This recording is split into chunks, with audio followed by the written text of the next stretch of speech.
U.S. pledges up to $60 million for security in Sahel region. United Nations ABIDJAN, Reuters, the United States has promised up to $60 million to support the Group of Five Sahel states, G5 Sahel, joint forces counter-terrorism efforts, the State Department said on Monday.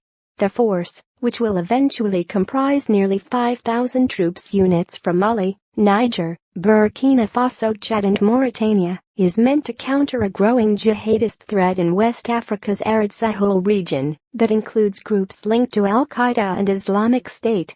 The U.S. support for the G5 force falls short of an expectation by France and others that Washington would back direct funding from the United Nations.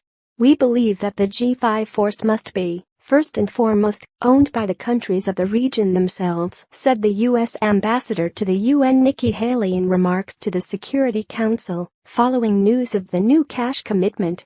We expect that the G5 countries will take on full regional ownership of the force within a period of 3 to 6 years, with continued U.S. engagement, she said.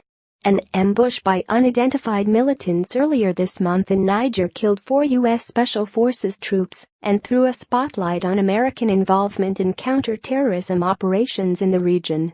The fund's pledge, which must now be discussed with Congress, will bolster the U.S.'s regional partners in their fight against Islamic State and other terrorist networks, Secretary of State Rex Tillerson said in the statement.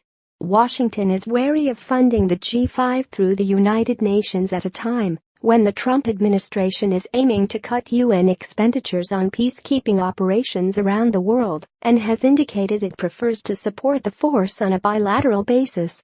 The G5 countries have set a first-year operating budget of just under $500 million, and about a quarter of that was committed prior to the U.S. announcement. A donors conference will be held in Brussels in mid-December. Reporting by Rodrigo Campos and Aaron Ross, editing by Chizunamayama.